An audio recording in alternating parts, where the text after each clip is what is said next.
Municipal గ్రామ పంచాయతీ కార్మికుల పట్ల ప్రభుత్వ నిర్లక్ష్య వైఖరి కలెక్టర్ గారు మున్సిపల్ గ్రామ పంచాయతీ కార్మికుల ఐక్యత మున్సిపల్ గ్రామ పంచాయతీ ఇచ్చేంత వరకు సమస్యలు పరిష్కరించేంత వరకు రాష్ట్ర వ్యాప్తంగా జిల్లా కలెక్టర్ల ముందు పిలుపునివ్వడం జరిగింది.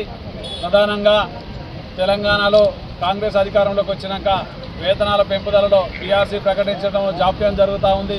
వెంటనే పీఆర్సీ ప్రకటించాలి. అందులో మున్సిపల్ కాంట్రాక్ట్ అవుట్సోర్సింగ్ కార్మికులు ఉన్నారు. వీరికి కనీస వేతనంగా 26,000 రూపాయలు ఇవ్వాలి. కార్మికుడు చనిపోతే దహన ఖర్చుల నిమిత్తం 30,000 రూపాయలు ఇవ్వాలి. ఇప్పుడు 2010లో ఇచ్చినటువంటి జీవోనే 10,000 రూపాయలు మాత్రమే దహన సంస్కారాలకు ఇస్తూ ఉన్నారు. తెలంగాణలో గత ప్రభుత్వం టీఆర్ఎస్ ప్రభుత్వం కూడా వేతనాల పెంపు కానీ అలాగే దహన ఖర్చులకు సంబంధించిన మార్పులు చేర్పులు కానీ చేయలేదు. తక్షణమే తెలంగాణలో ఉన్నటువంటి కాంగ్రెస్ ప్రభుత్వం వేతనాలు పెంచాలి, దహన ఖర్చులు పెంచాలి. కార్మికులు ప్రమాదానికి గురైతే మరణిస్తున్నారు, వారికి 25 లక్షల ప్రమాద బీమా చేయించాలి. అలాగే స్థానికంగా ఉండేటువంటి సమస్యలు ఉన్నాయి.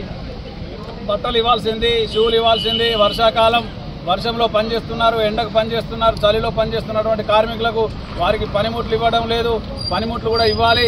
దీంతో పాటు ఇప్పుడు ప్రస్తుతం వర్షాకాలం కాబట్టి ఖచ్చితంగా రెయిన్ కోట్లు ఆయా మున్సిపాలిటీలలో రెయిన్ కోట్లు ఇచ్చినటువంటి పరిస్థితి లేదు.